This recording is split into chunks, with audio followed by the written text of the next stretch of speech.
आज गृह मंत्रालय ने ये कहा है कि कोई भी नया कानून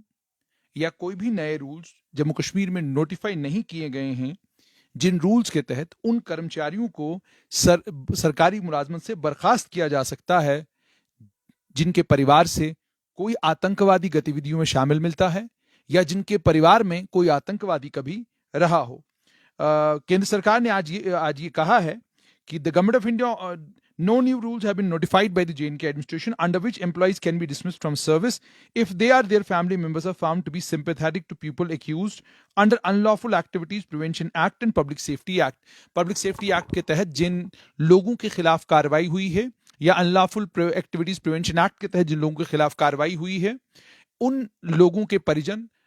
उन लोगों के रिश्तेदार, उन लोगों के बच्चे, उन्हें सरकारी मुलाजमत नहीं मिलेगी या सरकारी मुलाजमत में अगर हैं तो उन्हें बर्खास्त कर दिया जाएगा। इसके लिए कोई नया कानून जम्मू कश्मीर में नहीं बनाया गया है, कोई नए रूल्स नहीं बनाए गए हैं। ये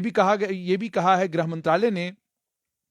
कि जम्मू कश्मीर की एडमिनिस्ट्रेशन ने नए कानून,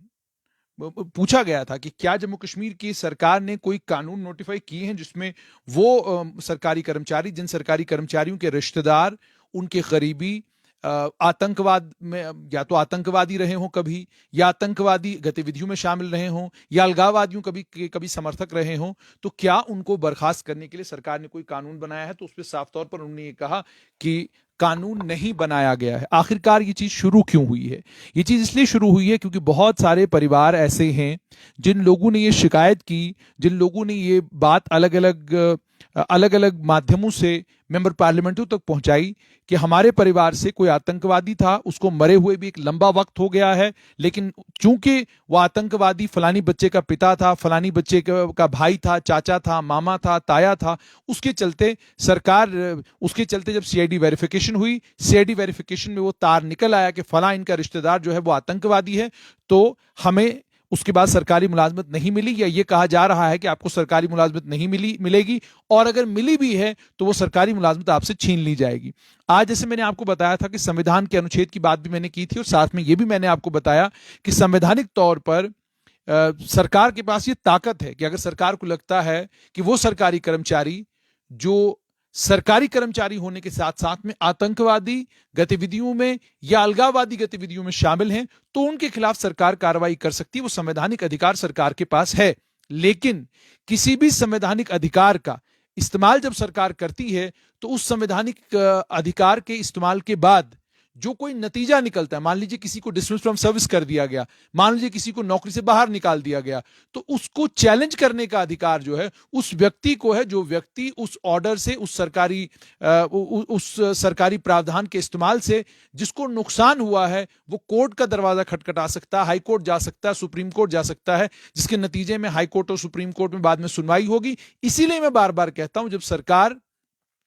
डिस्प्रपोर्शनेट एसेट्स का मामला हो, प्रिवेंशन ऑफ करप्शन एक्ट का मामला हो, या कोई भी ऐसा कानूनी प्रावधान इस्तेमाल करके सरकारी मुलाजमों की छुट्टी करती है, तो मैं अक्सर ये कहता हूं कि सरकार के लिए बहुत ज्यादा जरूरी है कि जब सरकार किसी सरकारी मुलाजिम की छुट्टी करे तो उस वक्त तो ठीक है, बड़ी खुशी होती है, खबर बन जाती है, नेशनल टेलीविजन चैनल के ऊपर खबर चलती रहती है, फिर 4-6 दिन तक उसके ऊपर बहस होती है, डिबेट होती है, बहुत अच्छा है। लेकिन कानूनी तौर पर अगर कोर्ट में वो रिवर्स हो गया तो वो सरकार के लिए बहुत बड़ी जिल्लत की बात होती है। पीछे भी पीपल्स डेमोक्रेटिक पार्टी और कांग्रेस की सरकार 2002 की दहाई में बनी, उन लोगों ने कुछ लोगों को प्रिवेंशन ऑफ करप्शन एक्ट के तहत जो है उन लोगों को सर्विस से टर्मिनेट कर दिया, प्रीमैच्योर रिटायर किया। वो लोग कोर्ट गए, कोर्ट ने जब तथ्य मांगे, कोर्ट सरकार के पास तथ्य नहीं थे, नतीजा ये निकला कि उन्हें सरकार ने बहाल कर दिया। इसी तरीके से 2014 के बाद जब पीडीपी बीजेपी की सरकार बनी, बहुत सारे लोगों को डिसमिस फ्रॉम सर्विस कर दिया गया, फिर वो लोग कोर्ट गए, कोर्ट ने उनको भी बहाल कर दिया। अब आतंकवादी गतिविधियों में शामिल होने के लिए,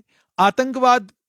के बढ़ावे में मददगार होने के लिए, अलगाववादियों का समर्थक होने के लिए, अलगाववाद के जरिए आतंकवाद को बढ़ावा देने वालों के खिलाफ, या वो लोग जो सरकारी कर्मचारी हैं लेकिन अलगाववादी संगठनों के साथ जुड़े हुए हैं, वो लोग जो हैं तो सरकारी कर्मचारी लेकिन आतंकवादियों के साथ मिले हुए हैं, आतंकवादियों के साथ जिनके कनेक्शन हैं, जिनके रिश्ते हैं, जिनके राब्ते हैं,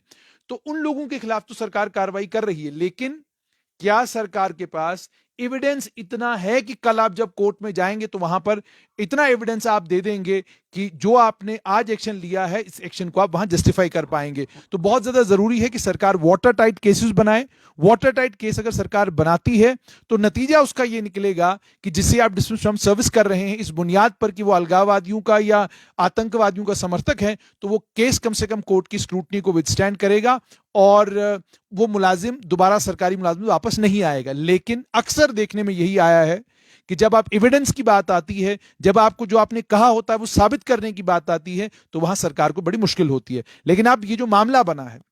इसमें पिछले दिनों बहुत सारी जगहों पर अलग अलग इलाकों से ये खबरें आई कि कई सारे बच्चों की जिनकी क्लास 4th में रिक्रूटमेंट होने लगी थी या जिनको क्लास 4th की मुलाजमत मिलने लगी थी, जब सीआईडी वेरिफिकेशन हुई तो सीआईडी वेरिफिकेशन के वक्त जो है वो बाहर हो गए। क्यों बाहर हो गए? क्योंकि सीआईडी वेरिफिकेशन में पता चला कि इनके पिताजी आतंकवादी थे, मामा आतंकवादी था, ताया आतंकवादी था, भाई आतंकवादी था, कोई रिश्तेदार आतंकवादी था। और परिवारों ने यह कहा जी कि जो आतंकवादी था वो जब था उस समय था और उसके बाद उसने सरेंडर किया, वापस आया, सरेंडर पॉलिसी के तहत वो रिहैबिलिटेट हुआ, अब वो दोबारा से सोसाइटी के एक इंपॉर्टेंट अभिन्न अंग बन चुका है, अब वो आतंकवादी गतिविधियों में शामिल नहीं है। सीआईडी की रिपोर्ट्स, आईबी की रिपोर्ट्स उसके खिलाफ नहीं है, लेकिन उसके बावजूद जो है हमारे खिलाफ कार्रवाई हुई, हमारे बच्चे को मुलाजमत नहीं मिली। तो इसी को लेकर चूंकि हालांकि सरकार ऑलरेडी ये तमाम चीजें सरकार के समक्ष पहुंच चुकी हैं, सरकार ऑलरेडी इस पर सोच विचार कर रही है, सीआईडी वेरिफिकेशन, आईबी वेरिफिकेशन, वो सारी चीजें जो है उन सब चीजों पर नजर दोबारा से दौड़ाई जा रही है। लेकिन